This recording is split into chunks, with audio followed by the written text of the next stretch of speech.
A giant stockpile of arsenic is sitting under melting ground in Canada. In Ukraine, 90,000 tons of heavy metals spilled into rivers after a dam collapse, and the poison mud is still leaking into the water. And in the US, nearly 50 toxic sites are one big storm away from flooding neighborhoods with chemical waste. These are toxic places that are still dangerous but not closed off. This place is sitting on a ticking chemical bomb. Underneath the giant mine site in Yellowknife, Canada, there's about 237,000 tons of arsenic trioxide stored in frozen chambers. That's a byproduct of gold mining from back in the day, and the only thing keeping it in place is the permafrost. But here's the problem. Climate change is melting the ground, and if those chambers thaw out, that toxic dust could leak into the air and water. The Wall Street Journal did a deep dive on this recently and called it one of the world's largest environmental threats you've never heard of. Local leaders have been warning about this for years. The Yellowknife's Dean First Nation, whose land this sits on, say they still breathe in arsenic-laced dust that gets blown around when the wind kicks up. To keep the poison mostly contained, Canada's government is freezing the rock permanently using a multi-billion-dollar giant fridge system, but even that won't remove the arsenic, it just prevents disaster for now. When the Kakhovka Dam in Ukraine collapsed in 2023, it didn't just flood cities, it dumped around 90,000 tons of heavy metals like arsenic, lead, and zinc straight into the waterways. That toxic mess flowed into the Dnipro River and eventually made its way to the Black Sea. But the worst part is what's still there: contaminated sediments that experts say are leaking poison into the environment slowly over time. According to a 2024 report from Ukrainian researchers, the collapse basically turned the area into an environmental time bomb. These were metals that had built up from factories and military sites just sitting at the bottom of the reservoir until everything got blown open. People are still living in towns around the disaster zone. Some who've evacuated have even moved back, but researchers have warned the area could see long-term health effects. The water might look clean on the surface, but the soil and fish are carrying the toxins. You'd think that most toxic places in America would be contained, but no. A federal watchdog report last month, which was July of 2025, if you're watching this video in the future, but they flagged 49 Superfund sites. These are places already known to be dangerously polluted, that are still sitting right next to rising coastlines. If a hurricane or flood hits, all that buried waste could end up in people's neighborhoods. The US Government Accountability Office warned that most of these sites haven't been, quote, reinforced to handle sea level rise or storm surge. Translation: it won't take much for decades of old toxins like lead, arsenic, or industrial sludge to get washed out into surrounding areas. And a lot of these sites are near homes, schools, and water supplies. A lot of these sites are not fully closed off either. Some are right next to public parks and highways as well. There have already been close calls. In 2022, Hurricane Ian came dangerously close to flooding a toxic site in Florida.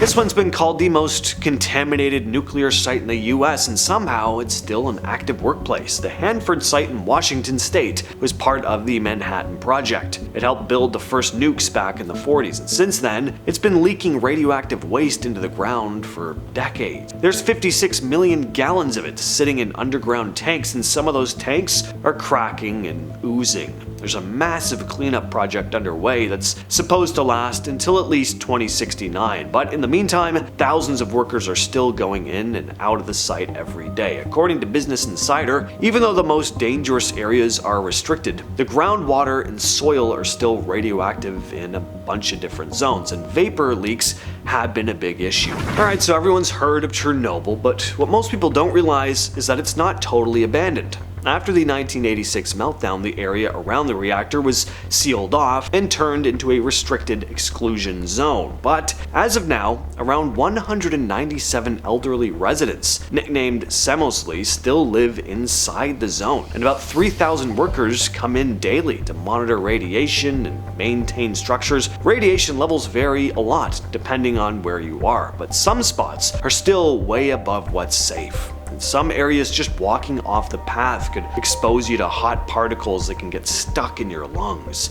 The area has also become kind of a dark tourism spot. Before the 2022 invasion, tourists could sign up for day trips. They'd wear dosimeters and walk around abandoned schools, amusement parks, and the old reactor, but even with the gear, there's no way to totally avoid exposure. You'll leave with a dose of roughly equal to a chest x-ray if you're careful and stick to the rules. Wildlife has come back as well, which is great in some ways, but a lot of the animals also have mutations.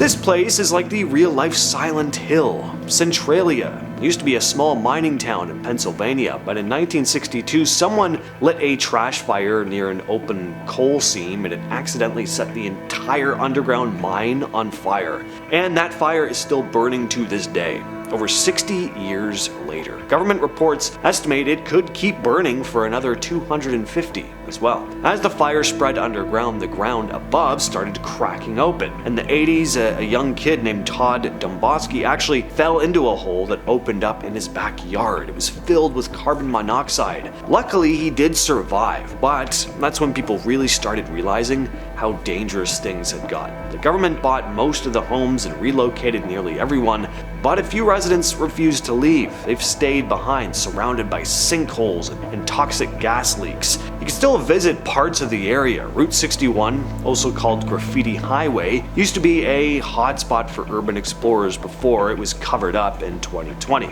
The fire has made parts of the town too hot to even stand on. Some patches of ground are warm to the touch, even in winter, and smoke floats up from below. It's unreal looking, almost looks like the place is sitting on top of an active volcano. So in the 40s, a chemical company called Hooker Chemical dumped over 21,000 tons of toxic waste into an empty canal in Niagara Falls. And they covered it up and sold the land to the local school board. They built homes and a school on top of it. By the late 70s, people living there started getting sick. And by that, I mean there were higher rates of miscarriages, cancer, and birth defects. It got so bad that the federal government had to step in. The town was evacuated and declared a federal disaster area in 1980, the first of its kind caused by toxic waste. That should have been the end of it, but it wasn't. About 10 years later, the area was cleaned up, rebranded as Black Creek Village, and reopened. This spot in Nova Scotia was once one of the most toxic places in Canada. For almost a century, the local steel plant dumped its chemical waste straight into nearby waterways. The runoff formed this sludgy black mess called the Sydney Tar Ponds. It was full of heavy metals, polycyclic aromatic hydrocarbons, those sound nice, and other industrial waste. People in the area complained for years about weird illnesses, especially cancer rates. 2001 government health report admitted that child leukemia rates were going up in the neighborhood